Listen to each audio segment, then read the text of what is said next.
A'udzubillahi minasyaitonirrajim. Bismillahirrahmanirrahim. Alhamdulillahirabbil alamin. Nahmaduhu wa nasta'inu wa nastaghfiruh. Wa na'udzu billahi min shururi anfusina wa min sayyiati a'malina. May yahdihillahu fala mudilla lahu wa may yudlil fala hadiya lahu. Asyhadu an la ilaha illallah wahdahu la syarika lahu wa asyhadu anna Muhammadan abduhu wa rasuluh. Subhanaka la ilma lana illa ma 'allamtana innaka antal alimul hakim. Allahumma 'allimna ma yanfa'una wanfa'na bima 'allamtana wa zidna ilma. Allahumma ati anfusana taqwaha wa zakkiha anta khairu man zakkaha. Anta waliyuha wa maulaha. Rabbi yassir wa la tu'assir, Rabbi tammi bil khair, amma ba'du. InsyaAllah kita sambung tadabbur surah As-Saffat ayat 108.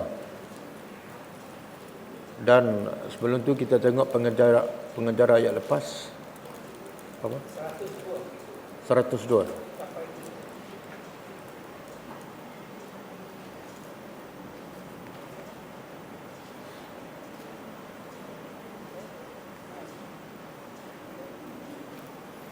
Ayat 102. Auzubillahi minasyaitonirrajim.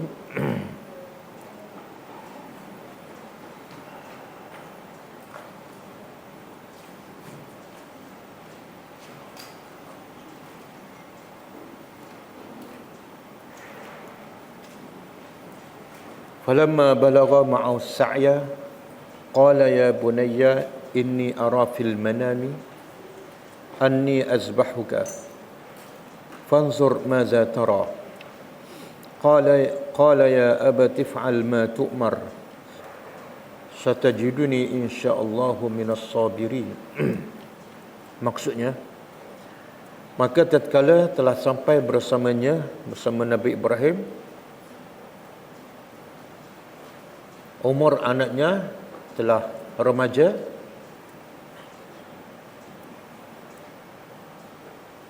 dia berkata, wahai anakku, sesungguhnya aku melihat dalam mimpi bahawa sesungguhnya aku menyembelih engkau. Maka perhatilah apa pendapat engkau.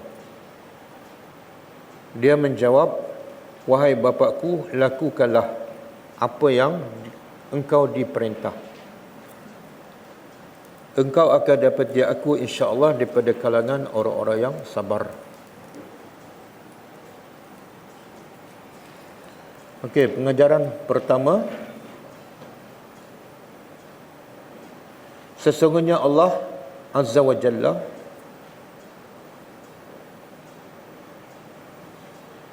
akan menguji, sesungguhnya Allah Azza wa Jalla akan menguji hamba-Nya yang beriman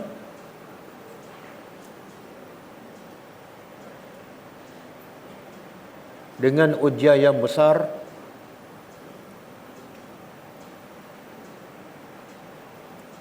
mengikut kadar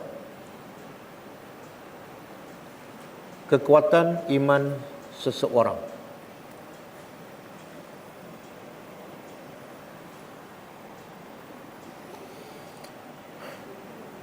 Sebagaimana Allah menguji Nabi Ibrahim, sebagaimana Allah menguji Nabi Ibrahim alaihissalam,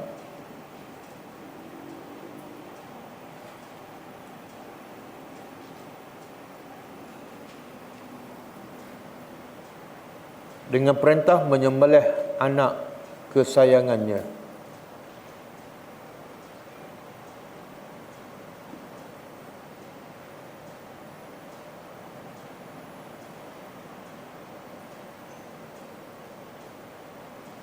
Yang kedua,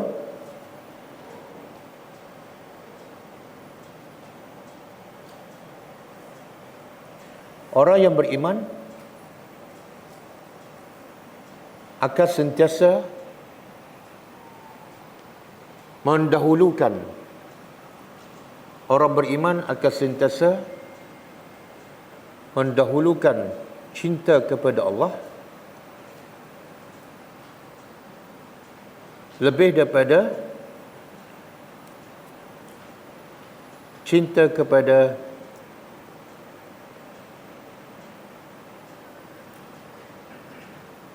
anak-anak dan harta.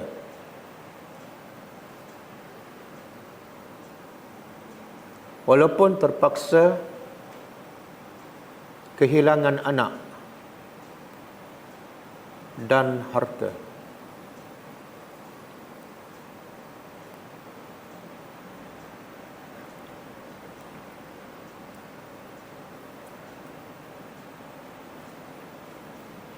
Yang ketiga,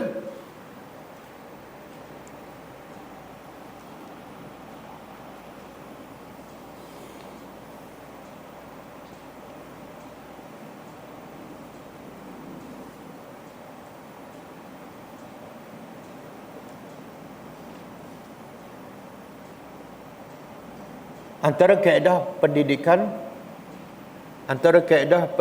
terbaik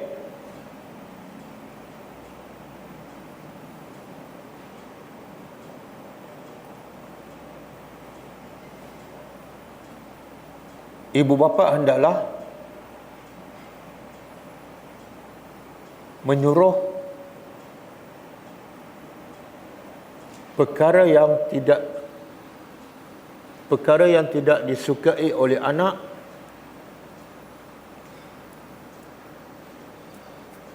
dengan bahasa yang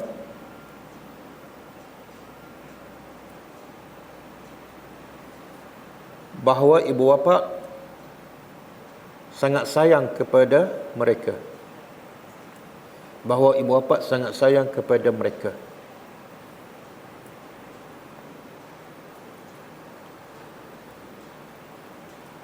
Seperti menggunakan ayat,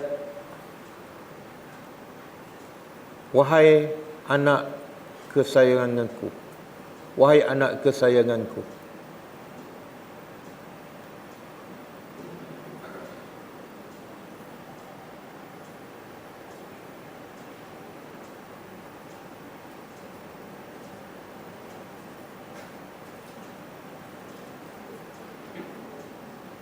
Yang keempat, mimpi Nabi adalah benar. Mimpi Nabi adalah benar.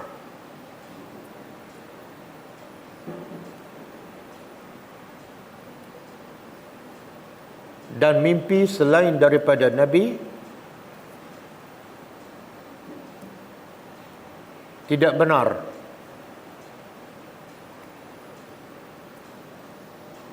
Dan tidak boleh dijadikan sebagai sumber agama.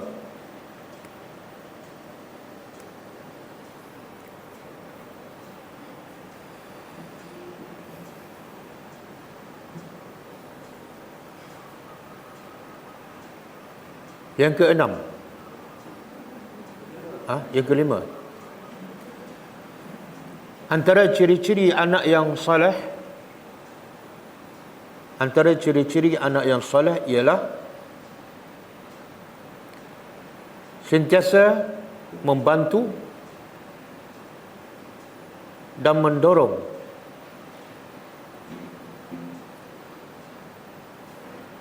ibu bapanya untuk melaksanakan perintah Allah.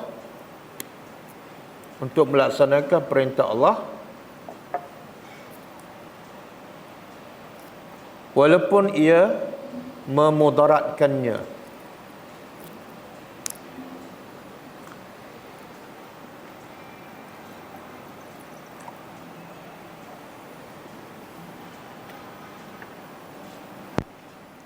Apabila Ibrahim bapaknya bagi tahu dia bermimpi nak sembelih anaknya Ismail, apa kata-kata Ismail? Apa kata Ismail? Satu, Nabi Ismail tak berkata, aku tak kisah pun. Dia tak kata macam tu. Tapi dia guna perkataan if'al. Buatlah.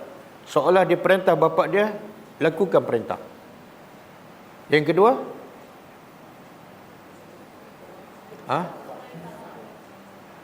dia takut bapa dia kesian. Ialah bapa nak sembelih anak kan. Takut bapa dia kesian dan tak jadi nak sembelih. Terus dia cepat jawab. Dia kata, aku akan sabar. Tak ada masalah. Jadi ayat itu mendorong bapa untuk melaksanakan perintah Allah. Walaupun nyawanya akan melayang. Okey, itu anak yang soleh. Kalau bapa tak pergi masjid, anak yang soleh cakap apa? Ayah, jom kita pergi syurga sama-sama, kan? Okey. Kalau ayah tak mengaji Quran, anak yang soleh cakap apa? Ya abati. Ya abati. Kenapa tak baca Quran, kan? Okey, pandai-pandailah.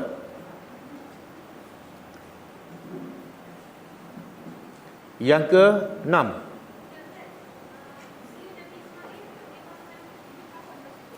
Kuat sikit.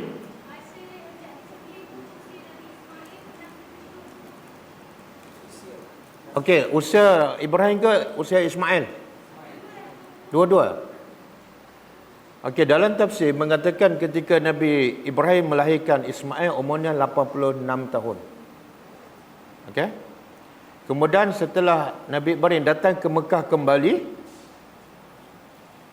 masa tu Ismail berumur ada kata 7 tahun, ada kata 13 tahun. Dan ada kata antara 7 hingga 13. Masa itulah Ismail nak disembelih. Ketika umur 13 tahun. Okey. Kenapa umur 13 tahun Allah perintah disembelih? Kenapa tak masa kecil? Kenapa tak masa besar? Ada sebab betul. Sebab bila anak kita dah tengah membesar, dah boleh berjalan, kan? Boleh bantu kita sikit-sikit, kita lagi cinta. Semakin kuat cinta, semakin Allah nak uji.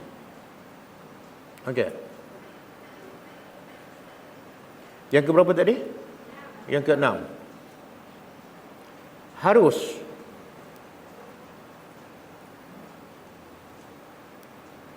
orang yang di bawah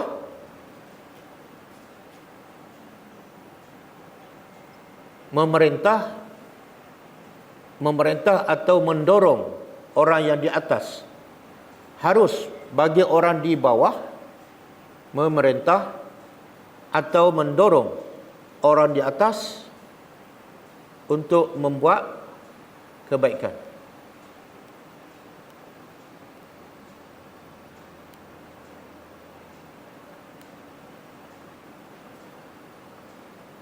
Dan orang di atas janganlah sombong.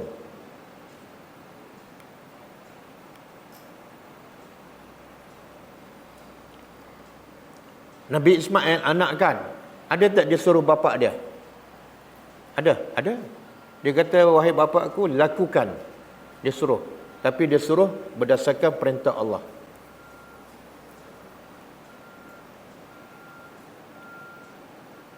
Yang keberapa tadi? Yang ketujuh. Orang beriman akan sentiasa ikatkan. Orang beriman akan sentiasa ikatkan segala urusan hidupnya dengan kehendak Allah. Orang beriman akan sentiasa ikat urusan hidupnya dengan kehendak Allah. Seperti mengatakan insya-Allah.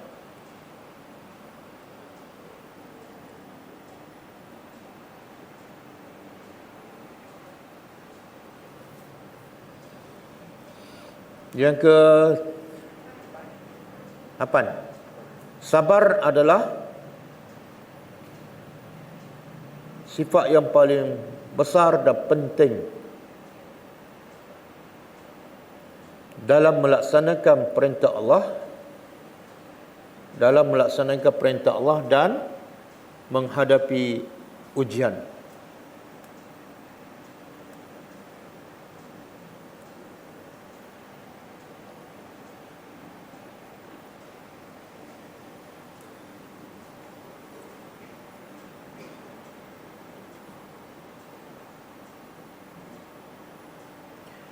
Ayat 103, falamma aslama wa tallahu lil jabin.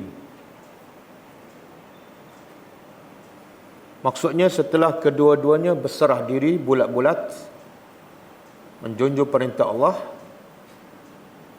maka Nabi Ibrahim merebahkan anaknya dengan meletakkan iringan mukanya di atas tanah.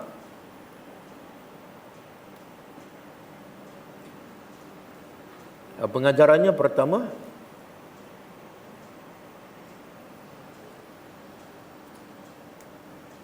kelebihan Nabi Ibrahim dan Ismail. Kelebihan Nabi Ibrahim dan Nabi Ismail alaihimassalam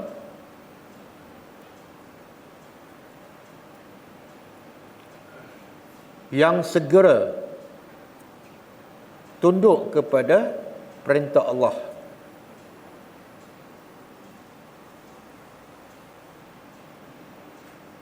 Walaupun perintah itu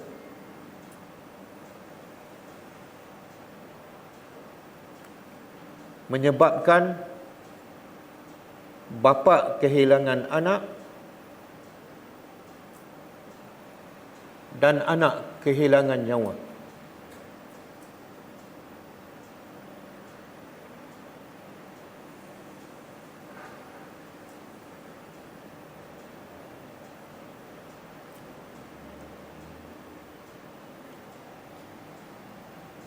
Okey, ayat 104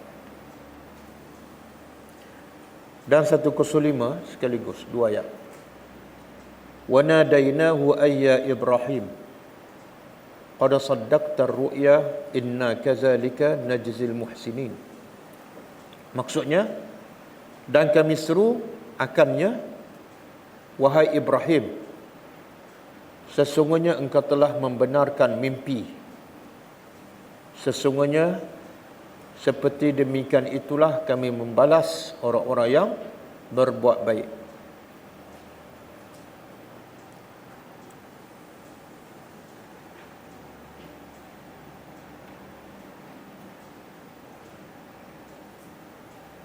Pengajarannya,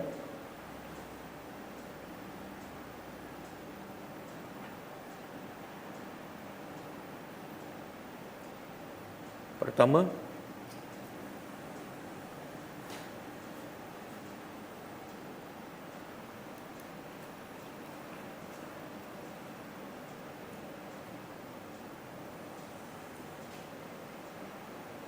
sesiapa yang berbuat baik kepada Allah dengan segera mentaati perintahnya,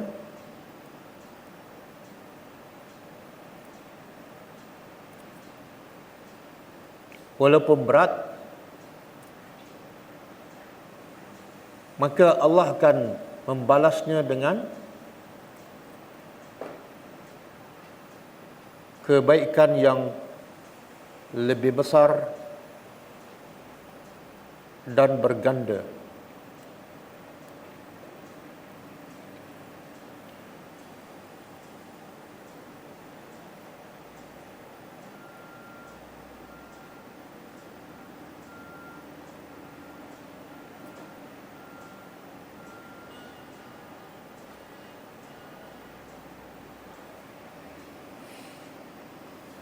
Yang kedua,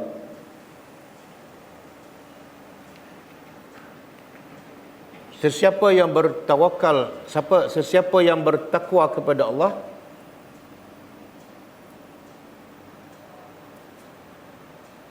dengan mentaati perintahnya,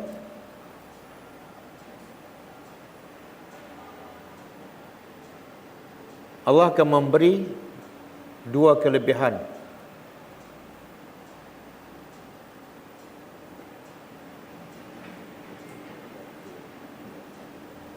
Pertama, jalan keluar jalan keluar daripada segala masalah.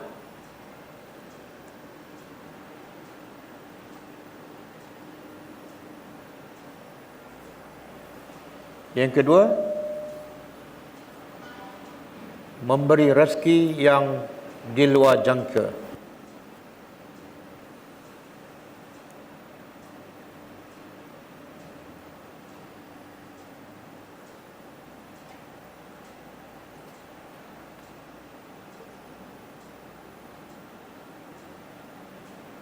Yang ketiga, sesiapa yang berniat dan berazam untuk melakukan kebaikan,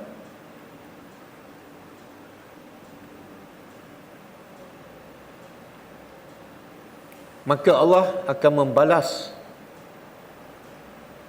kebaikan tersebut walaupun dia tidak mampu melakukannya.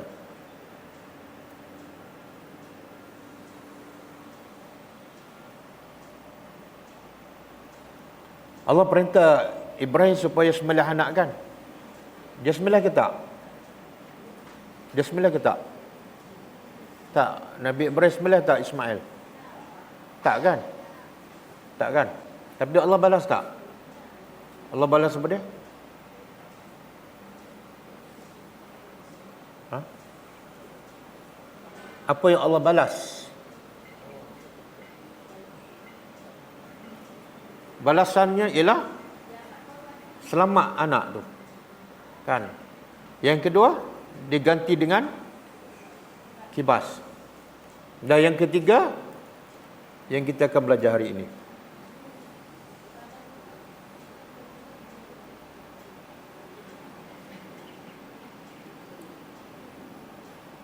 Okey, ayat 106. Inna hadza lahwal bala'ul mubin wa fadainahu bizibhin azim. 106 dan 107. Sesungguhnya ini adalah pasti ujian yang jelas dan nyata, dan kami tukarkannya dengan sembelihan yang besar. Pengajarannya, semakin kuat dan tinggi iman seseorang, semakin besar ujian Allah kepadanya.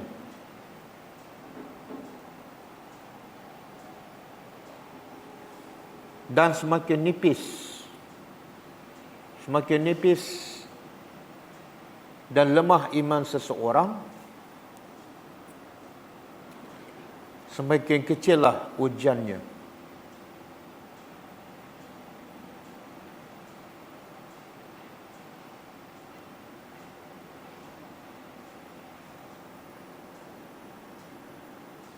Okey, kita sambung.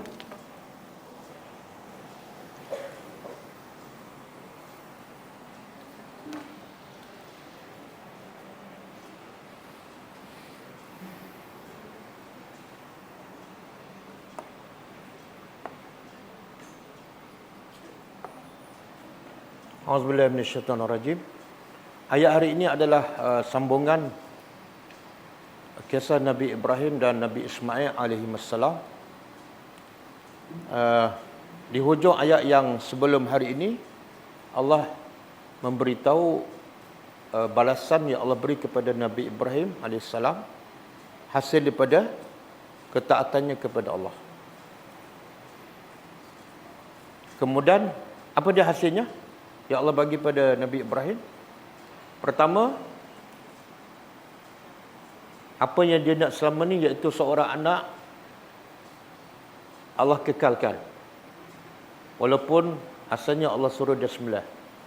Yang kedua, Allah ganti dengan kibas. Yang ketiga yang Allah bagi pada Ibrahim ialah ayat hari ini. Wa tarakna, dan Tarakna apa dia? Kami tinggalkan.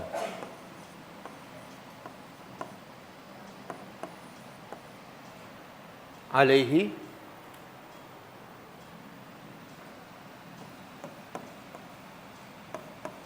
ke atasnya, fil akhirin pada akhirin apa dia? Akhir-akhirlah, iaitu orang-orang yang datang kemudian. Pada orang-orang kemudian.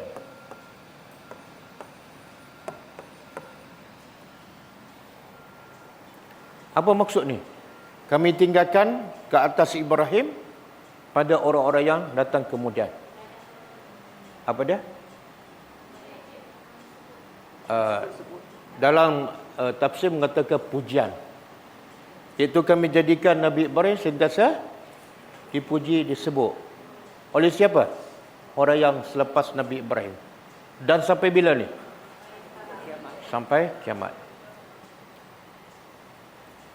Dan satu lagi, salamun, sejahtera, ala Ibrahim, ke atas Ibrahim alaihissalam. Apa makna sejahtera? Selamat daripada segala kekurangan, selamat daripada segala kutukan, celaan. Itu tafsiran yang pertama, iaitu kami tinggalkan Ibrahim dalam keadaan sentiasa terpuji di kalangan orang yang datang kemudian. Yang kedua, pujian yang diberi kepada Ibrahim itu selamat daripada keaiban, kekurangan, kutukan, celaan.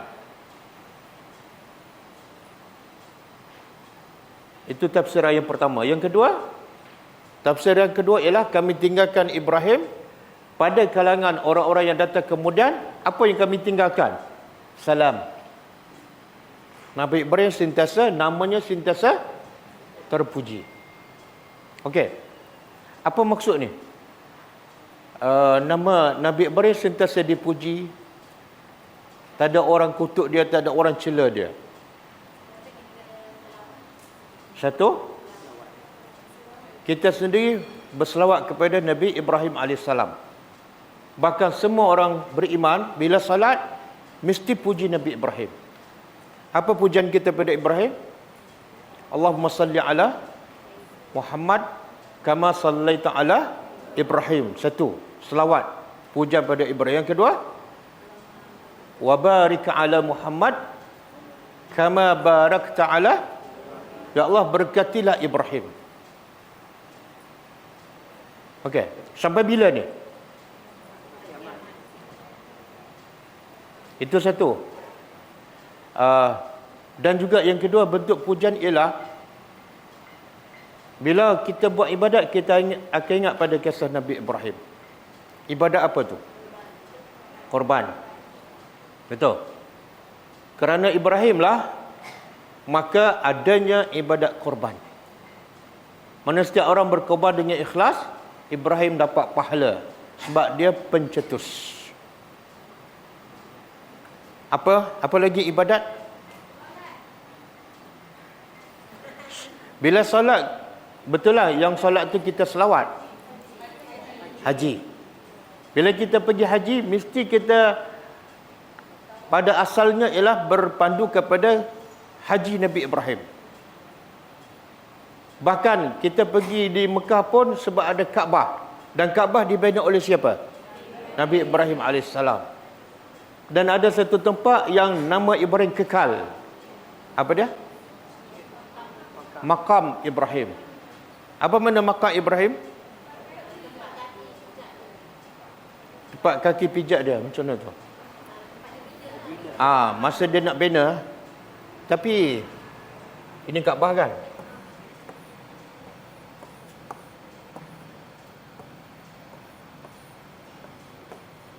Maka Ibrahim kat mana? Kat sini kan?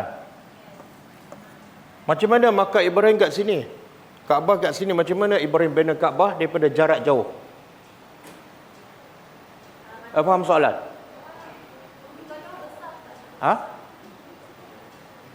Kan makam Ibrahim dengan Kaabah jauh. Macam mana dia nak bina? Adakah dia ambil batu dia ulang macam tu?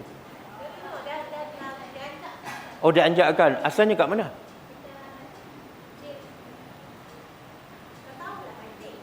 Ha. Asalnya kat sini. Makam Ibrahim kat sini. Sebelah Kaabah lah. Sebab dia nak bina Kaabah, dia kena duduk sebelah ni. Tapi macam mana sekarang? Makam Ibrahim dah berganjak ke sini. Siapa tahu sejarahnya? Kuat sikit. Bila makam Ibrahim duduk kat sini, mengganggu orang solat. Orang nak solat tak boleh rapat dengan Kaabah, dan orang tawaf pun terganggu, terhalang. Maka idea Umar kata apa? Alangkah baiknya kalau makam Ibrahim dialihkan ke belakang, supaya mudah laluan orang tawaf dan solat. Maka turun ayat setuju yang selari dengan pendapat Umar. Apa ayat tu? Wattakhizu min maqami Ibrahima musalla. Surah apa tu? Surah yang orang kita sangat sukar nak baca. Surah Baqarah. Surah Baqarah. Allah kata apa? Ambillah makam Ibrahim sebagai tempat solat, iaitu alihkan jauh. Nampak tak sejarah? Kita pergi tawaf. Tawaf apa? Kaabah. Siapa yang bina Kaabah? Ibrahim dan Ismail. Ini maksud ni.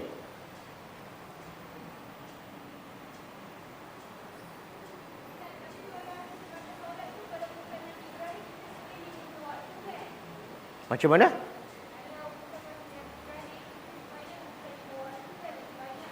Bukan.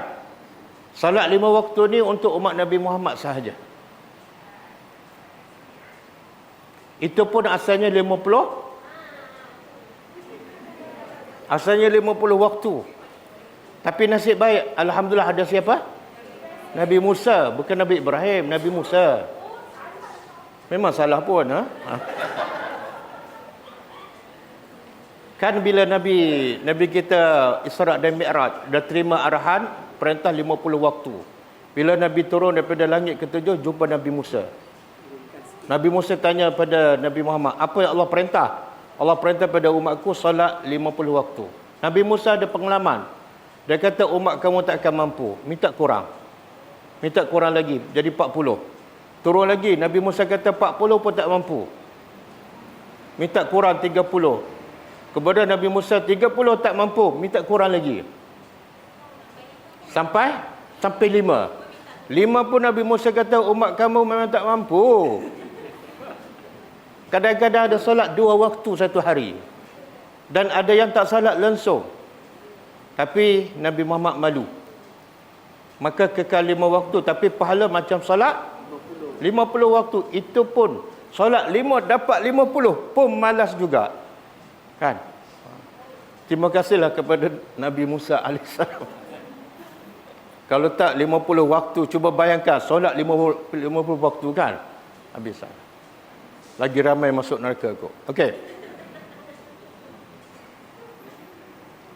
Wa iz ja'alnal baita. Cuba terjemah. Tak ada pembaris ke? Tongkat ke?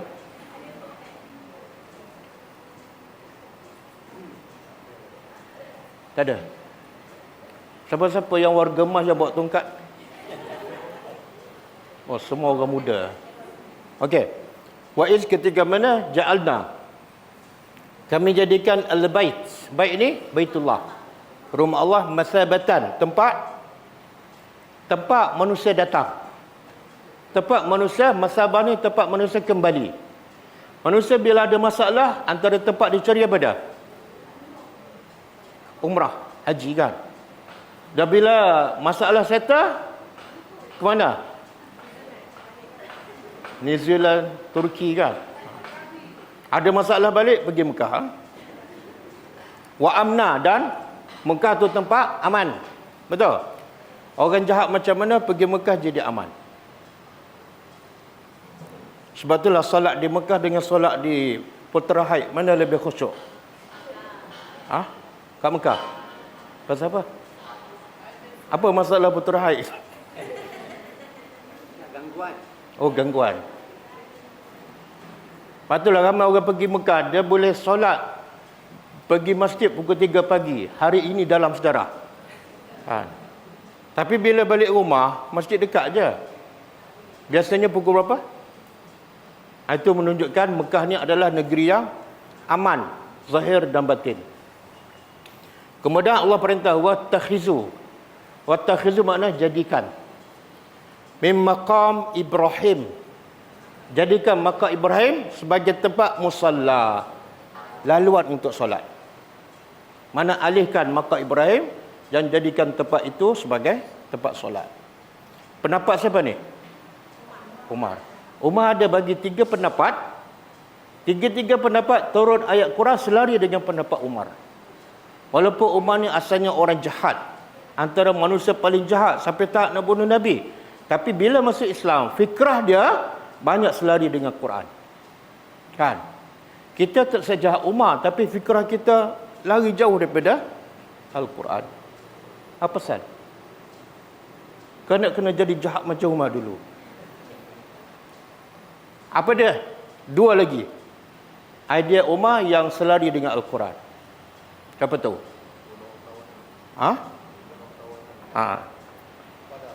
Tawanan perang Badar. Nabi tanya sahabat, ada 70 orang tawanan orang musyrikin daripada peperangan Badar. Nabi tanya pandangan sahabat, apa kita nak buat dengan tawanan? Abu Bakar bagi pandangan, kita guna tawanan perang untuk mengajar anak-anak orang Islam, mengajar membaca. Umar kata apa? Bunuh. Sebab mereka ni memang ada pula dia nak bunuh orang Islam, nak hancurkan Islam. Tapi akhirnya Nabi terima pandangan Abu Bakar. Lepas tu turun ayat yang mengatakan pendapat Umar adalah lebih tepat. Yang ketiga, semua ada dalam Quran. Siapa tahu?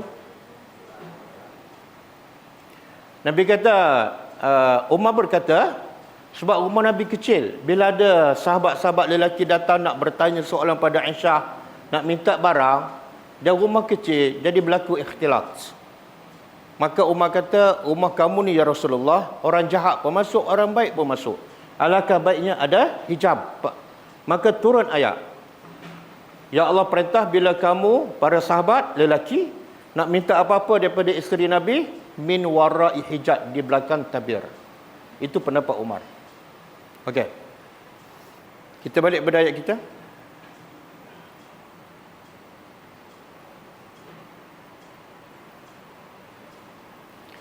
Antara Nabi Ibrahim terpuji ialah kisah Nabi Ibrahim, kesabaran Nabi Ibrahim,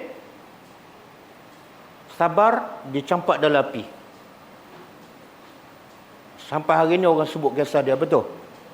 Antara kisah Nabi Ibrahim yang terpuji ialah dia sanggup mendahulukan cinta Allah daripada cinta anak, walaupun terpaksa menyembelih dengan tangannya sendiri.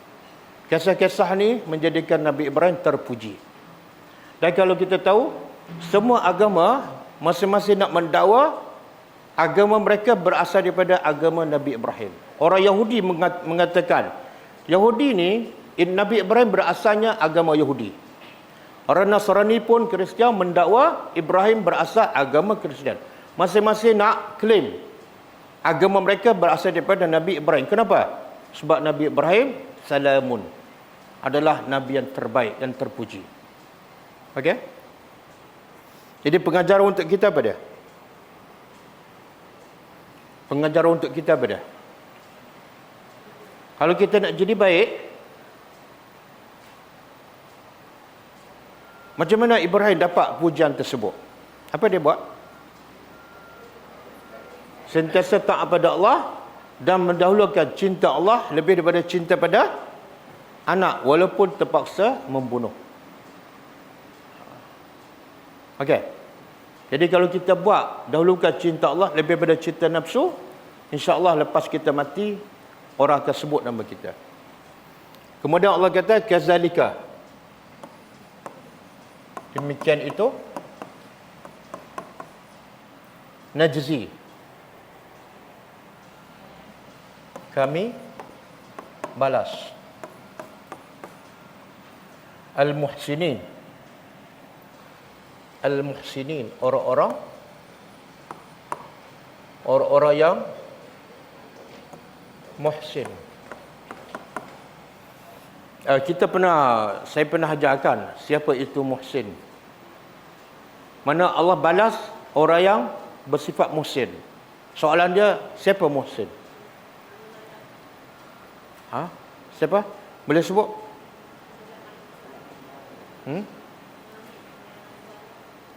Dia muhsin daripada perkataan apa? Ihsan. Ihsan ada dua. Dua. Satu ihsan ilal khaliq. Buat ihsan kepada khaliq, pencipta, iaitu Allah. Yang kedua, ihsan ila makhluk.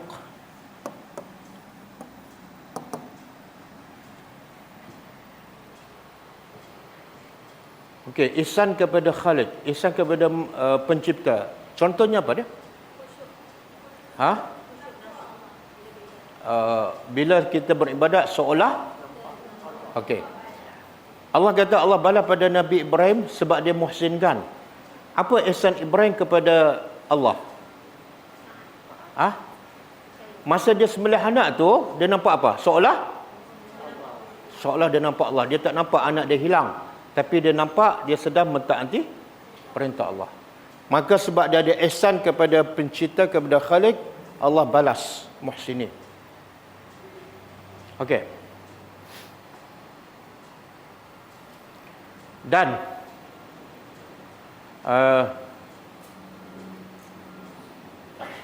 Nabi Ibrahim, Allah balas ihsan kepada Ibrahim sebab Nabi Ibrahim, ihsan yang Allah balas apa dia? Ihsan Ibrahim ialah dia mentaati perintah Allah. Okey? Ihsan yang Allah balas pada Ibrahim apa dia? Selamat anak daripada disembelih. Yang kedua, diganti dengan kibas.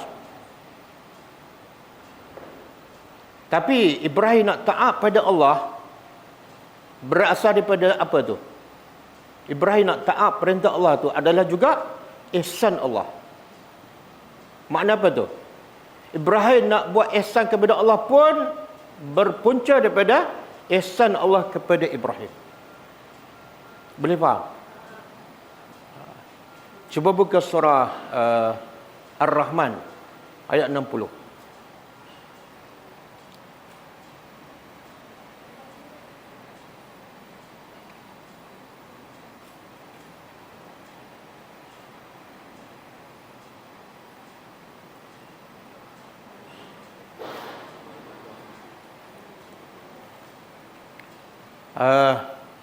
Antara orang kita suka hafal ialah ayat ni, fabi ayyi ala rabbikuma tukadziban.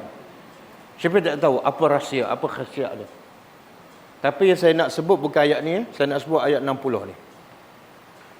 Okey. Cuba terjemah, hal jazaa'ul ihsan illa al-ihsan. Berapa kali ihsan disebut dalam ayat ni? 2. Cuba terjemah.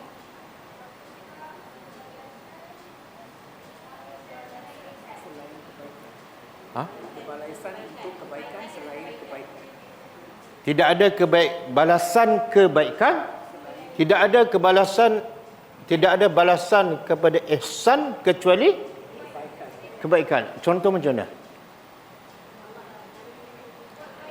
Ibrahim ihsan kepada Allah iaitu taat.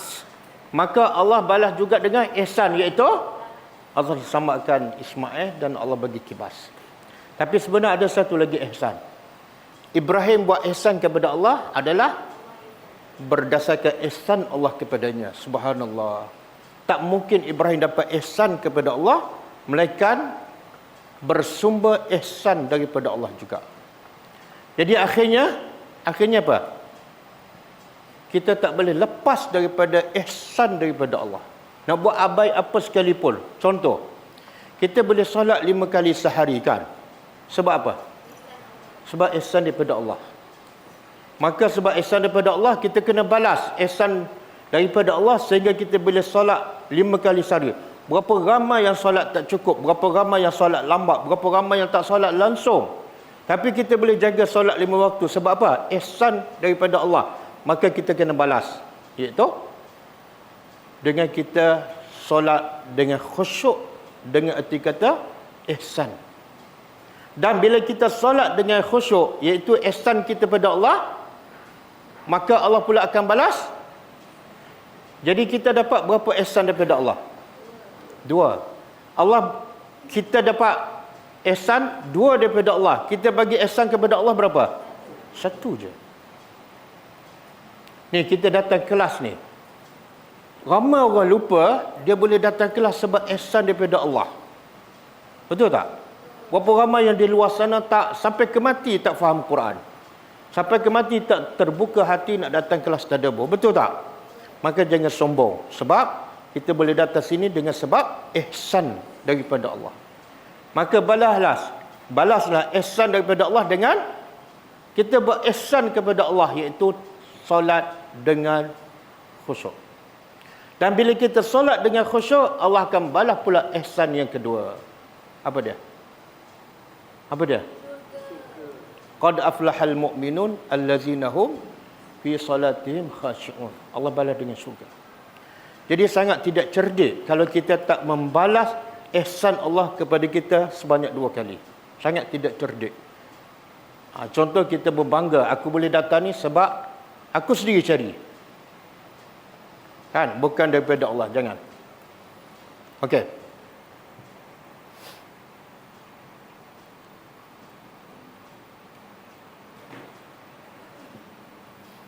Kemudian Allah puji lagi Nabi Ibrahim. Okey, ihsan kepada makhluk. Contoh apa dah? Ihsan kepada makhluk.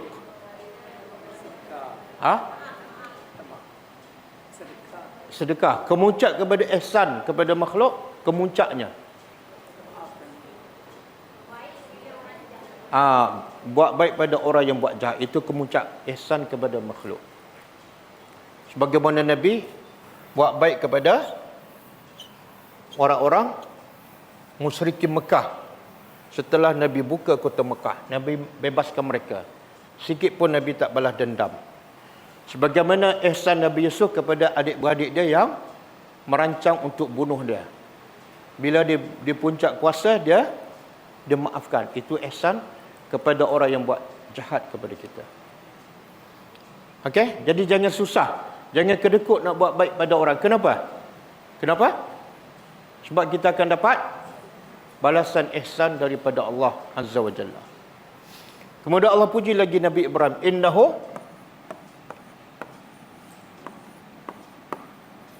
sesungguhnya dia, iaitu Ibrahim, min dari ibadina, hamba-hamba kami,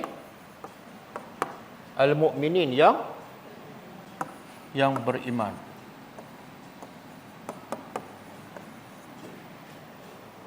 Pujian Allah dan juga pengiktirafan Allah kepada Nabi Ibrahim AS. Apa pujian Allah dalam ayat ni? Dan berapa pujian? Kita kebanyakan orang, bukan semua, kebanyakan orang hidup untuk orang dipuji. Betul? Hidup untuk orang kata. Betul? Tapi jarang orang hidup untuk Allah kata. Sekarang Allah kata kepada Ibrahim. Allah puji kepada Ibrahim dalam ayat 111. Tak, ni ayat ni. Ayat dapat anak belum? Apa dia? Ni hamba ni. Pujian yang paling tinggi Allah kepada hambanya ialah bila Allah mengaku dia hamba aku. Bila Allah mengaku dia hamba aku, apa makna? Kita betul-betul taat. Apa bukti Ibrahim ni betul-betul taat? Walaupun terpaksa sembelih anak, Ibrahim tak tangguh. Maka Allah kata dia betul-betul hamba kami. Yang kedua, Allah puji dia adalah betul-betul beriman kepada aku, percaya pada aku. Okey. Jadi pangkat yang paling tinggi satu, hamba. Yang kedua, iman.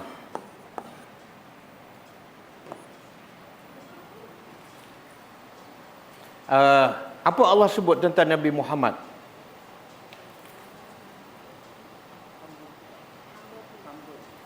Dalam surah apa ni? Allah puji Nabi Muhammad, Allah tak sebut Rasulullah. Allah tak sebut nama dia, tapi Allah sebut hamba-Ku. Surah? Betul lah tu surah Isra. Betul lah. Bila menjawab jangan ragu-ragu. Sebab kita masa expect macam tu, ragu-ragu pada. Rupa-rupa yang kita pada tu betul. Ayat pertama surah Isra. Cuba buka.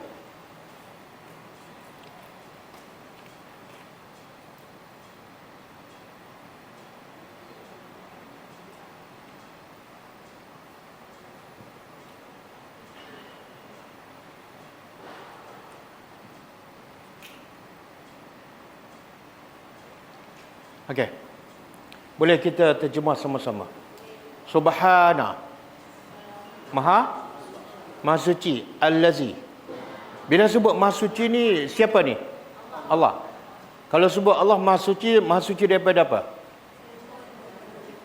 Segala kekurangan, kelemahan, kecacatan, keaiban. Bila kita puji Allah Maha Suci daripada segala kelemahan, apa kewajipan kita pada Allah yang tidak ada kekurangan? Apa kewajipan kita? Dengar je lah. Sebab yang kita banyak dengar, kata-kata manusia. Manusia banyak tak kelemahan. Tapi kita dengar je. Daripada A sampai Z, betul? Tengok. Bila kita buka Waze, kita dengar separuh-separuh ke daripada awal sampai akhir? Adakah Waze tu subhana? Adakah Waze tu Maha Suci? Tapi kita dengarkan kanan kiri, masuk hutan, masuk kampung pun ikut je. Kita cakap pada suami, bang silap ni, ikut je. Dia bukan Maha Suci. Ini Allah Maha Suci, kadang-kadang ikut, kadang-kadang tak ikut. Ada masalah tak kita? Ada masalah kan? Maknanya matlamat kita kalau kat dunia kita ikut je. Kalau kat akhirat, separuh-separuh. Sesuai dengan nafsu ikut, tak sesuai. Cuba bila kita buka Waze, kita tanya, kanan. Ini dunia ke akhirat? Cuba tanya dia. Kalau dunia saya tak nak ikut. Tapi kita ikut je. Okey?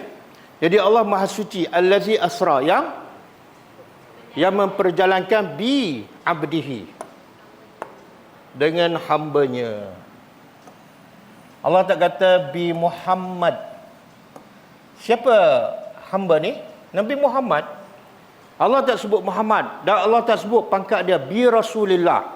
Tapi Allah sebut pangkat paling tinggi iaitu hamba. Mana Allah sangat berbangga dengan Nabi Muhammad. Sebab Nabi Muhammad betul-betul 100% hamba kepada Allah. Kita ni agak-agaklah dalam 24 jam satu hari. Kita banyak hamba kepada apa? Dalam 24 jam. Tak kira lah seminggu, sebulan, 24 jam dulu. Hamba kepada nafsu. Betul? Dalam 24 jam tu kalau nak betul-betul cek hamba kepada Allah, berapa minit? Berapa minit? Tak tahu Ustaz, malah kira. Bukan untung pun. Betul tak? Jadi kalau orang Nabi Ibrahim, Allah uji bunuh anak. Betul? Sembelih anak. Orang macam kita, ada tak ujian? Ada. Tapi ujian kita bukan bunuh anak. Bunuh apa? Bunuh apa? Bunuh nafsu. Nafsu nak makan, nafsu nak apa lagi? Nafsu nak tidur. Dah tidur malam, Pagi tidur lagi, dalam kelas tidur lagi. Ha? Dalam kelas ni saya tak tengok yang tidur. Tahu sebab apa? Sebab tidak ada aircon. Biasa tak? Dalam masjid pun tidur, kuliah maghrib pun tidur. Jadi akhirnya jadi banyak jadi hamba nafsu. Tapi Allah kata Nabi Muhammad hamba-Ku. Sebab itulah bila Nabi solat malam, Nabi nak betul-betul jadi hamba. Nabi tak solat ringan-ringan. Nabi tak solat sikit-sikit. Sebab bukan nak jadi hamba nafsu. Yang solat sikit ni hamba nafsu. Betul? Kalau solat witir kita solat 5 ke 1? 3. Oh, pandai dipilih tengah-tengah. 5 pun tak, 1 pun tak. 3 tu sejak bila tu? Dah lama dah, sampai sekarang 3 je. Okey, kita balik pada ayat kita. Jadi kejarlah pangkat yang paling tinggi, iaitu bukan tun tapi hamba. Yang kedua, pangkat beriman kepada Allah. Okey, saya nak sebut dalam Al-Quran banyak Allah puji pasal Nabi Ibrahim. Cuba buka surah Al-Baqarah ayat 130. Allah puji ya. Kita jangan berselawat pada Ibrahim saja, tapi tak ikut pun dia. Mulut sebut setiap kali waktu salat, tapi cerita Ibrahim, akhlak Ibrahim, kesabaran Ibrahim kita tak ikut. Surah Baqarah 130.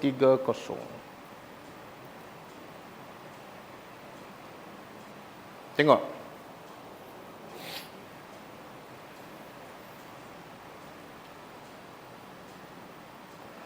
Waman yaghrabu. Cuba terjemah. Waman yaghrabu. Di sini bukan siapa, tidak ada.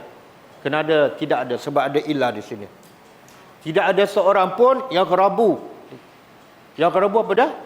Benci. Tidak ada seorang pun benci an millati Ibrahim. Agama Nabi Ibrahim. Tak ada seorang pun yang tak suka pada Ibrahim illa man safiha nafsah. Kecuali orang apa? Bodoh. Tengok Allah angkat Nabi Ibrahim. Siapa tak suka pada Ibrahim memang bodoh. Sebab dia adalah orang terpuji. Makna apa tu? Kita kena suka Ibrahim. Bukan suka Nabi Muhammad saja. Macam mana nak suka pada Ibrahim? Kena belajar banyak kisah-kisah dia dan jadikan sebagai panduan. Kemudian Allah kata kenapa tak suka Ibrahim bodoh? Safihah ni bodoh Kenapa? Sebab Allah kata walaqad istafainahu fid dunya. Sebab sesungguhnya kami telah pilih dia secara khusus. Siapa yang pilih Ibrahim? Allah. Makna dia terbaik. Kemudian wa innahu, sesungguhnya dia di akhirat, dia di dunia dia terpilih, di akhirat sebagai apa? Laminas salihin, pengiktirafan daripada Allah. Jadi jadikan Ibrahim sebagai panduan. Ibrahim bunuh anak, nak buktikan cinta Allah lebih daripada cinta anak. Kita bunuh apa?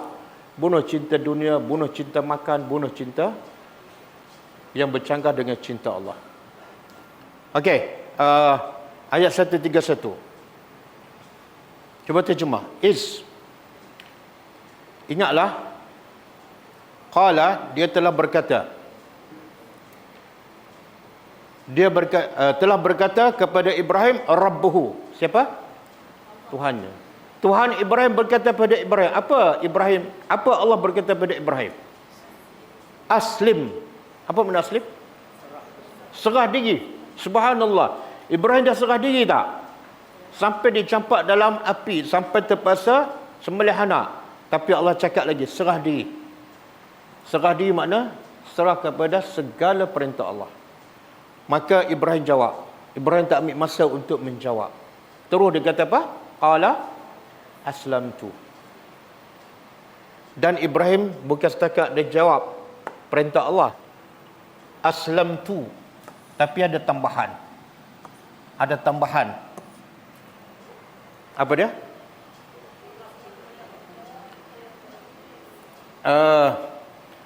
Perintah Allah pada serah diri. Betul? Kalau Ibrahim nak laksanakan perintah Allah, cukup dengan dia berkata, aslam tu. Okey, aku serah diri sekarang. Tapi Ibrahim tambah lagi. Apa dia?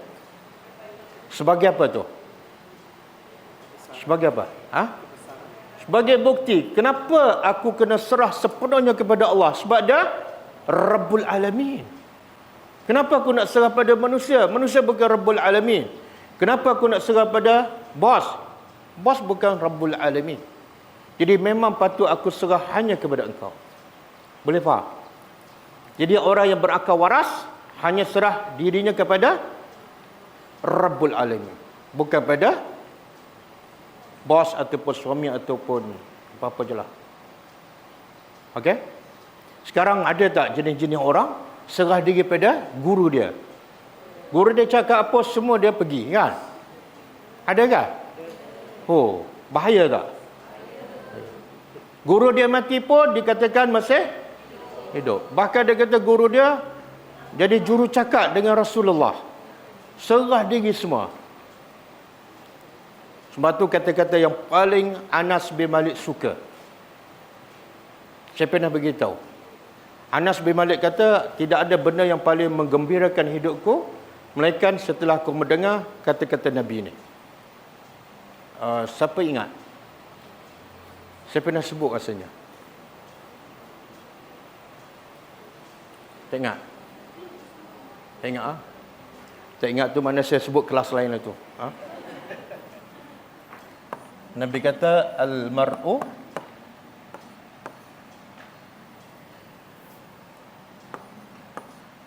ma'a man ahabba. Pendek je, 3 patah. Al-mar'u ma'a man ahabba. Apa makna? Al-mar'u seseorang akan ma'a bersama. Apa dia? Man ahabba.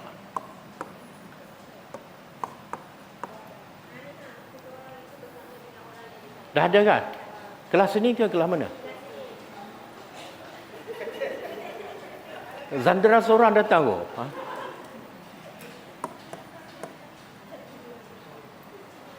Apa maksud? Nabi kata, seseorang itu di akhirat akan bersama siapa? Dia suka.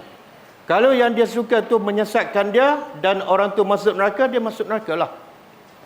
Kalau orang yang dia suka, ahli syurga, dia akan masuk syurga. Siapa yang pasti akan bawa kita ke syurga? Nabi. Jadi pastikan kita bersama Allah dan Rasul.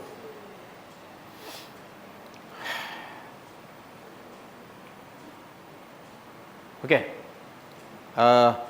Kita balik pada ayat kita.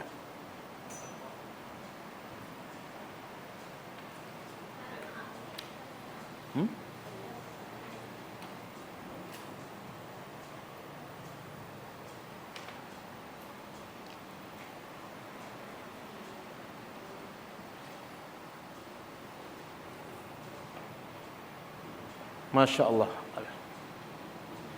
Apa lagi yang Allah nak gembirakan kekasihnya? Apa lagi yang Allah nak gembirakan kekasihnya? Setelah terbukti Nabi Ibrahim betul-betul cinta Allah lebih daripada cinta anak. Sampai disembelih pun dia sanggup. Sebab dahulukan cinta Allah. Apa lagi berita gembira untuk Ibrahim? Wa basyarnahu, dan kami gembirakannya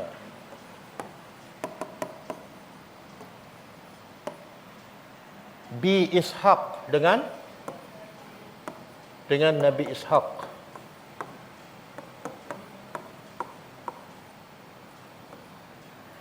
Sebagai seorang Nabi.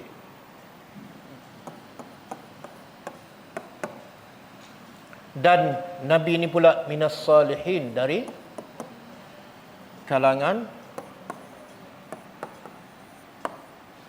orang soleh. Jadi berita gembira ni apa dia? Apa berita gembira dia? Anak? Ataupun sebab dia Nabi? ataupun sebab dia soleh? Yang mana gembira? Yang menggembirakan dua ni. Satu, sebab dia seorang Nabi. Yang kedua, sebab dia soleh. Sebab kalau dapat anak tapi tak soleh, kadang-kadang tak menggembirakan. Jadi kalau nak anak tu betul-betul qurratu ain, penyejuk mata hati mak bapak, kena didik anak sehingga menjadi anak. Boleh didik anak kita jadi Nabi. Kalau didik jadi Nabi, masuk neraka. Tapi kita boleh didik dia jadi anak soleh. Apa makna soleh? Apa makna soleh? Soleh ni simple je. Orang yang berbuat baik, ikut perintah Allah, zahir sama dengan batin. Pada zahir soleh, tapi batin tak, dia bukan soleh. Itu dia panggil apa? Dia panggil apa? Munafik. Jadi soleh, zahir dengan dalam sama. Dan satu lagi sifat soleh. Sebab tu antara Nabi dengan soleh, yang mana lebih mulia? Antara Nabi dengan soleh, mana lebih mulia? Nabi. Kenapa Nabi lebih mulia? Sebab Nabi buat kerja untuk orang. Sebab itulah soleh ni mesti ada satu lagi. Musleh. Musleh makna berdakwah. Jadi kita tak boleh jadikan anak kita Nabi, tapi kita boleh tak jadikan anak kita buat kerja-kerja Nabi? Boleh? Boleh. Jadi orang paling hebat, mak bapak paling sayang ke anak, dia jadikan anak dia pendakwah, buat kerja Nabi, dan anak dia juga adalah soleh. Tak ramai mak bapak nak anak dia menjadi pendakwah, betul? Sedangkan Allah bagi berita gembira kepada Ibrahim. Apa dia? Anak dia jadi pendakwah, iaitu Nabi. Sekarang berapa berita gembira untuk Ibrahim? Pertama, selamat daripada kesedihan anak akan hilang. Anak selamatkan. Yang kedua, dapat seekor kibas. Yang ketiga, dapat dapat anak satu lagi. Dan anak juga adalah Nabi. Oh, nikmat. Kenapa Allah tak gembira Nabi Ibrahim dengan harta benda? Sebab kamu dah taat perintah aku bagi kamu kaya, kamu senang, kamu duduk dalam istana. Tak. Bagi anak. Kita kalau suami nak bagi kereta mewah dengan istana dan satu lagi pilihan bagi anak, kita gembira yang mana? Gembira yang mana?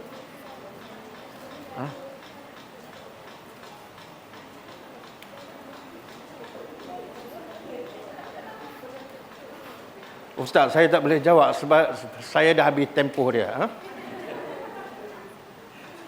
Nampak tak? Kebiasaan kita nak harta dunia. Kita lupa. Sebenarnya, anak yang soleh lebih mahal daripada harta dunia. Kenapa? Harta dunia, bila kita mati, habis setakat tu. Betul? Anak yang soleh, bila kita mati, kita dapat tak lagi saham. Bila mati anak Adam, terputus amalannya. Kecuali 3. Salah satu, kita lupa tu. Jadi anak soleh adalah harta yang paling mahal.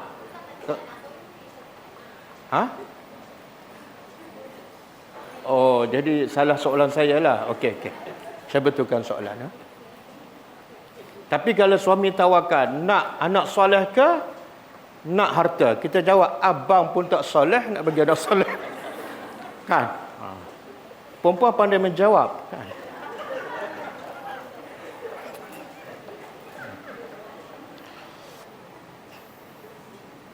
Okey. Apa yang Allah bagi pada Nabi Ibrahim sama sebiji dengan yang Allah sebut dalam surah At-Talaq, Yang famous di sisi orang Melayu ayat 1000 dinar. Sama aja. Tengok. Wa may yattaqillah, Allah bagi dua kan? Satu, jalan keluar. Yang kedua, okey, cuba tengok pada Nabi Ibrahim. Nabi Ibrahim ada tak takwa pada Allah? Apa takwanya? Perintah yang paling berat iaitu hilang anak. Kita kalau ditakdirkan hilang anak, accident, kita dah sedih. Ini Allah uji, hilang anak, kamu sendiri hilangkan anak tu dengan cara sembelih. Lagi besar ujian. Dia taat tak? Mana dia bertakwa, okey? Ayat 1000 dinar cakap apa? Satu, dapat jalan keluar. Apa jalan keluar? Jalan keluar, Ibrahim minta anak. Allah bagi anak masa umur 86 tahun. Dah seronok, dah cinta, dah sayang. Tiba-tiba nak kena hilang. Tapi sebab Ibrahim taat, Allah kekalkan. Itu jalan keluar. Yang kedua, Allah bagi rezeki tak disangka. Apa dia? Apa dia? Kibas dulu. Kibas dulu. Ibrahim besar, Ibrahim terfikir tak di padang pasir ada seekor kibas? Kibas tu datang daripada mana? Tengok dia kata syurga. Quran tak sebut pun.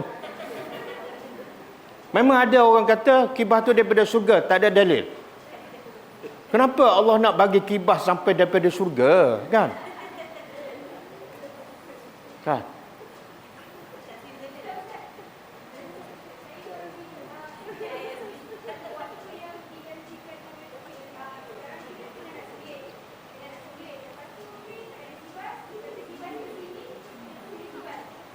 Ayat.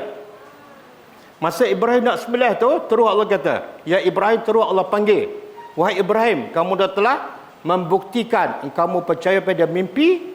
Bukti apa? Kamu betul-betul nak sembelih. Sekarang stop. Terus betul ada seekor kibas datang. Daripada mana? Tak penting. Daripada syurga. Pandai-pandai je dia. Jadi seolah Allah ni susah sangat nak bawa kibas daripada dunia. Kena import daripada syurga. Tak payah. Special apa nak sembelih kan? Okey.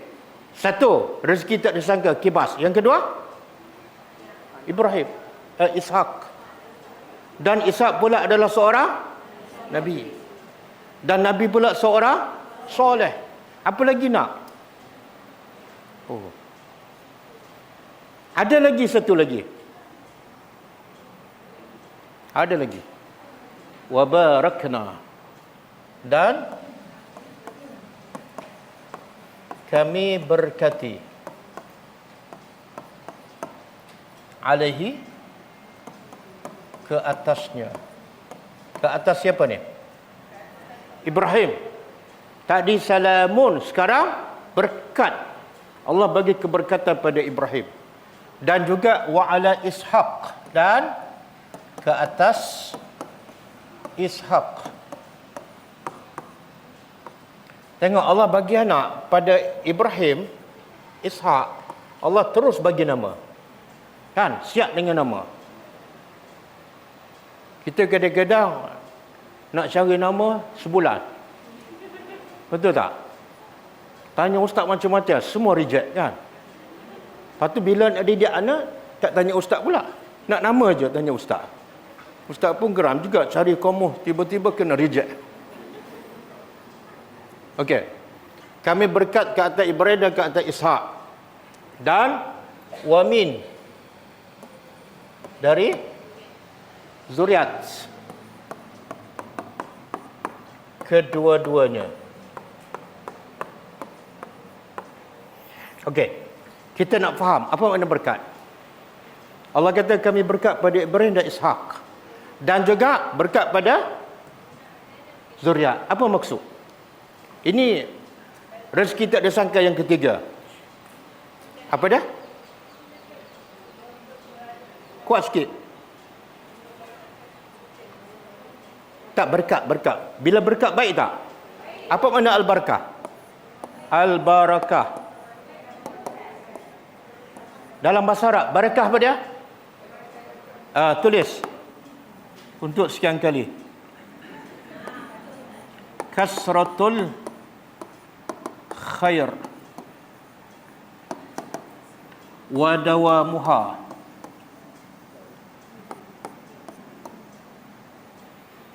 Kasratul khair wa dawamuha. Apa makna? Kasrah kebanyakan, khair kebaikan. Kebaikan yang banyak, wa dawamuha dan berterusan. Itu makna berkat.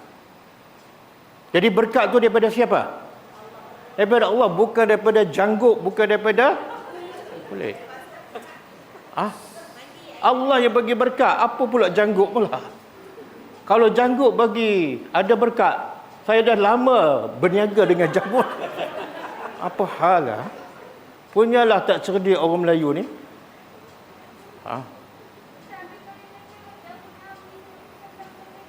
Tak ada. Yang Allah perintah ikut Nabi, bukan ambil berkat janggut Nabi. Itu bahaya tak faham Quran tu.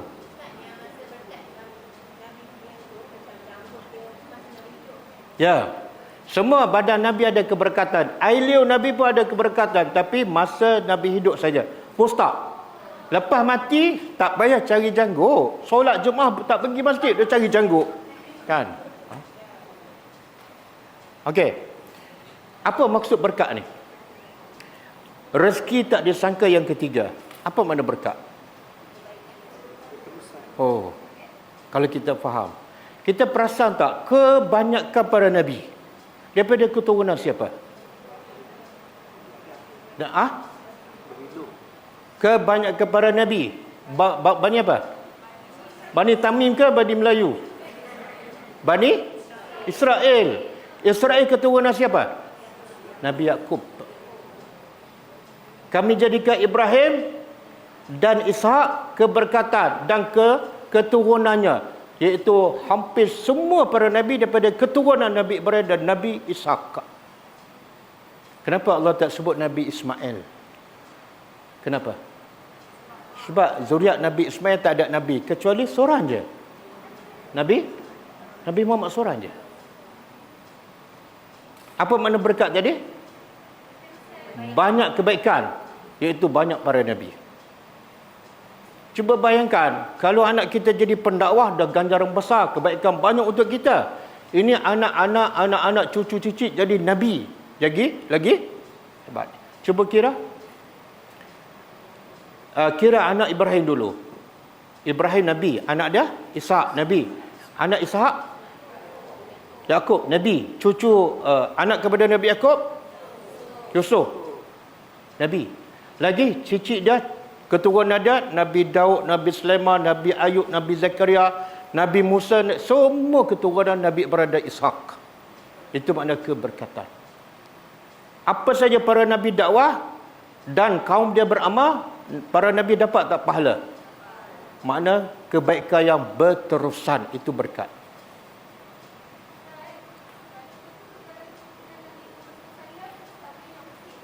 Macam mana?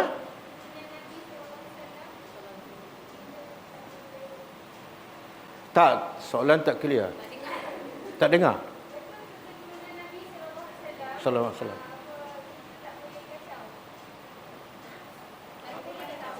Apa yang tak boleh kacau?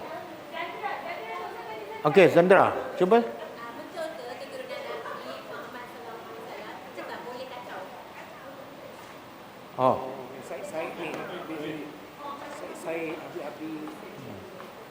Said itu apa hubungan dengan Nabi? Apa hubungan? Said dengan Abu Lahab mana lebih dekat dengan Nabi? Apa hubungan Abu Lahab dengan Nabi? Tapi Allah cela Abu Lahab, pak saudara Nabi, saya sela naran zatal lahab, kelak akan masuk neraka kekal. Siapa? Pak cik Nabi. Menunjukkan keturunan Nabi tak mesti mulia. Anak Nabi Nuh, keturunan Nabi tak mulia tak? Masuk neraka kekal. Isteri Nabi Nuh, isteri Nabi Lut, kan?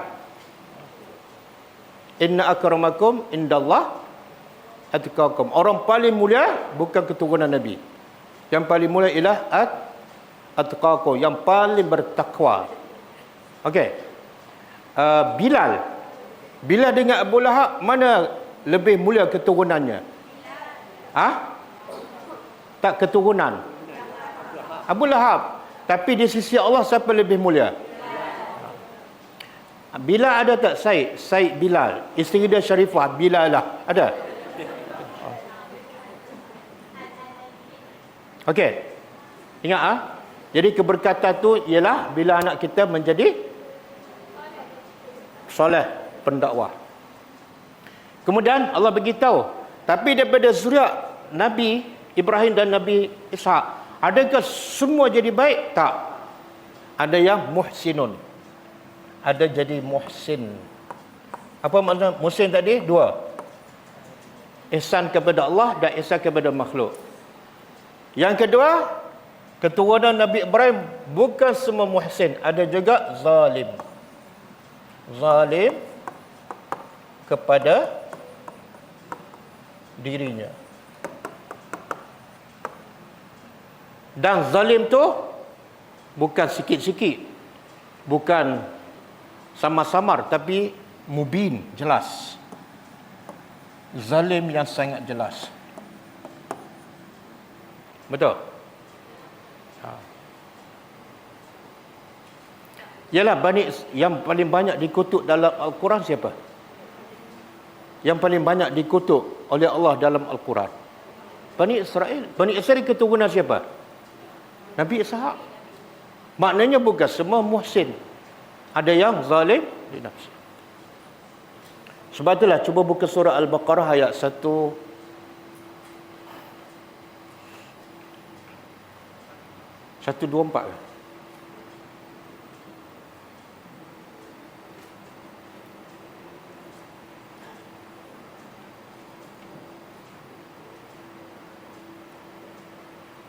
Okey. Cuba masing-masing baca terjemahan ayat ni. Dan ada kaitan tak dengan tajuk yang kita cakap? Iaitu keturunan Nabi Ibrahim dan Nabi Ishak Allah berkati. Tapi adakah semua? Tak. Ada yang zalim, ada yang muhsin. Cuba baca terjemahan ayat ni. Al-Baqarah 124.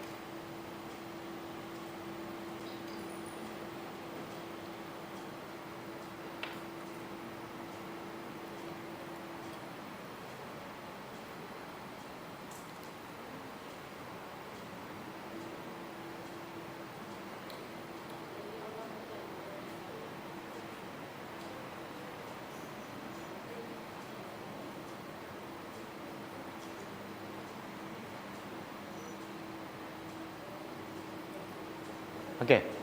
Siapa boleh faham dan banyak pengajaran daripada ayat ni? Siapa boleh cerita? Cuba cerita.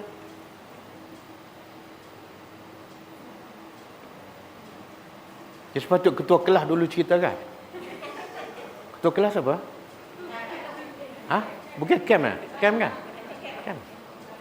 Ni memang meja ketua kelas ni. Boleh cerita. Ibrahim diiktiraf sebagai pemimpin. Okey. Poin pertama, Nabi Ibrahim diiktiraf sebagai pemimpin. Perkataan mana ni pemimpin? Perkataan apa? Ya, Ibrahim diiktiraf sebagai pemimpin. Imam. Bila sebut imam apa makna? Ketua. Adakah imam dalam solat? Bukan. Imam ialah Nabi Ibrahim tak pernah jadi ketua negara. Tapi Allah kata kami jadikan Ibrahim sebagai imam, iaitu yang diikuti perjalanan hidup dia, kesabaran dia, sirah dia, akhlak dia. Kita kalau kita mati tak ada siapa ikut, mana apa tu? Kita tak ada nilai di sisi Allah. Okey? Tapi soalan, bila Ibrahim dilantik dan layak menjadi imam kepada orang lain, sehingga kepada kita sekarang, bila layak jadi imam? Tengok ayat ni. Wa izi betala, ketika mana Rabbuhu, Tuhan Ibrahim ibtala, menguji Ibrahim di kalimat, dengan apa makna kalimat? Beberapa ujian. Satu, dibakar.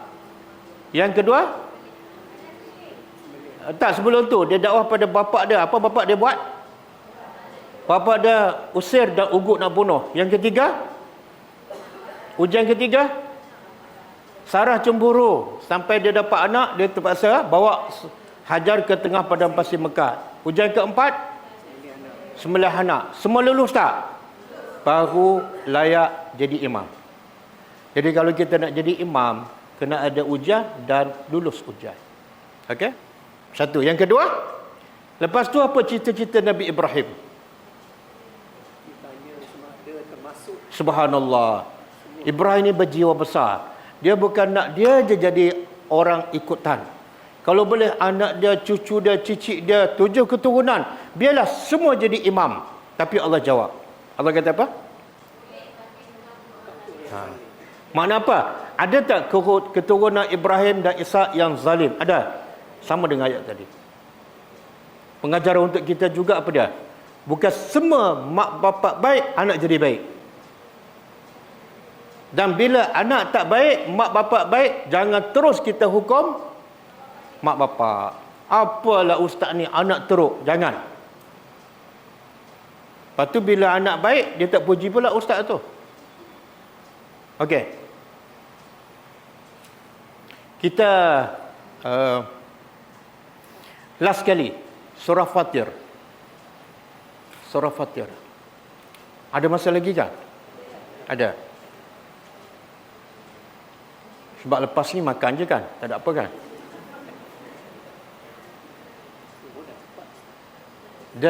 Dia apa ni? Kelas ada limit waktu dia. Tapi makan no limit kan? Okey. 332. 3 Subhanallah. Okey. Sebagai latihan, masing-masing baca terjemahan. Apa yang Allah nak bagi tahu kita, yang sebenarnya wajib kita tahu, wajib kita faham, wajib kita ambil pengajaran daripada setiap ayat Al-Quran.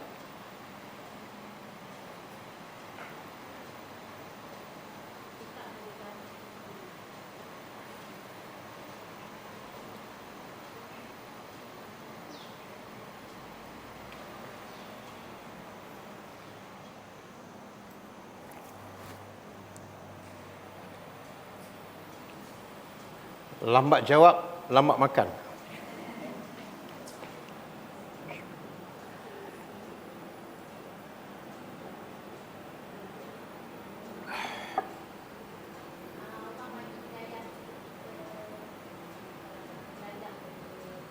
Allah bagi.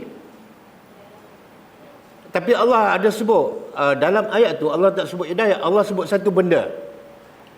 Iaitu kitab. Kitab tu apa dia? Quran kan? Tapi Allah guna perkataan apa? Aurasna. Kami wariskan kitab kepada siapa? Orang yang kami pilih. Itu ihsan Allah kepada kita. Kalau Allah nak buat ihsan pada kita, Allah jadikan kita mewarisi kitab Al-Quran. Siapa yang tak ada kitab Al-Quran, siapa tak faham, itu tanda Allah tak ada ihsan pada dia. Dan dia sebabnya dia yang tak nak. Semoga kita dekat sini kita termasuk yang Allah pilih untuk mewarisi kitab Al-Quran. Lepas tu Allah beritahu apa? Daripada orang yang terpilih terbagi pada berapa bahagian? 3.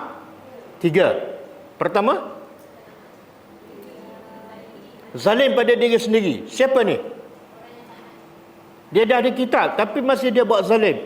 Iaitu dia buat ibadat tapi dia buat dosa. Campur. Sekejap ibadat, sekejap dosa. Itu orang yang zalim. Golongan pertama. Golongan kedua? Pertengahan. Siapa ni?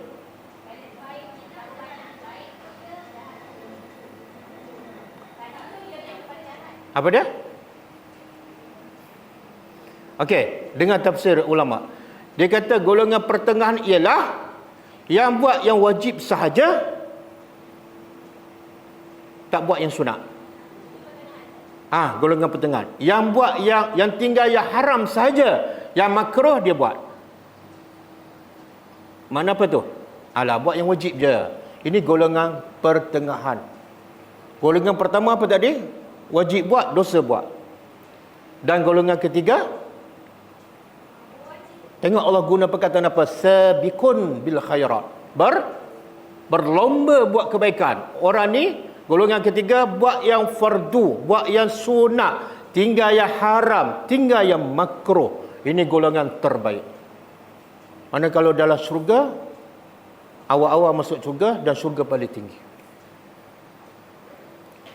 Ini siapa ni? Yang berpandukan Al-Quran. Kalau tak berpandukan dengan Al-Quran, memang dah terkeluar. Semoga pertama kita harap kita termasuk orang yang terpilih oleh Allah untuk belajar tadabbur Al-Quran.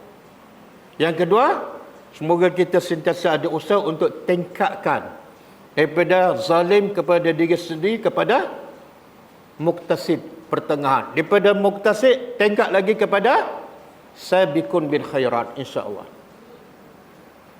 Siapa tak nak masuk syurga awal? Siapa tak nak masuk syurga tertinggi? Betul tak? Inilah panduan. Panduannya mesti apa? Apa panduan? Alkitab. Jangan tinggal Al-Quran. Yang kata tak perlu belajar tadabbur, mengarut. Allah bagi tahu. Kalau kamu tak nak belajar tadabbur, sebenarnya kamu bukan orang yang terpilih di sisi Allah. Okey. Cukup ah? Ada soalan?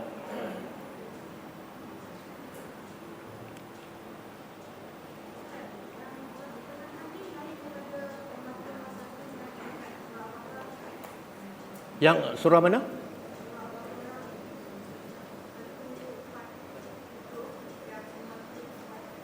Lain. Kadzalika ja'alnakum ummatan wasata. Ummatan wasata tu terbagi pada tiga ni. Okey, cukup ah? Kita tutup dengan membaca tasbih kafarah. Subhanakallahumma wa bihamdika asyhadu an la ilaha illa anta astaghfiruka wa atubu ilaik. Assalamualaikum warahmatullahi wabarakatuh. كتاب الله ترق جنانه وتنل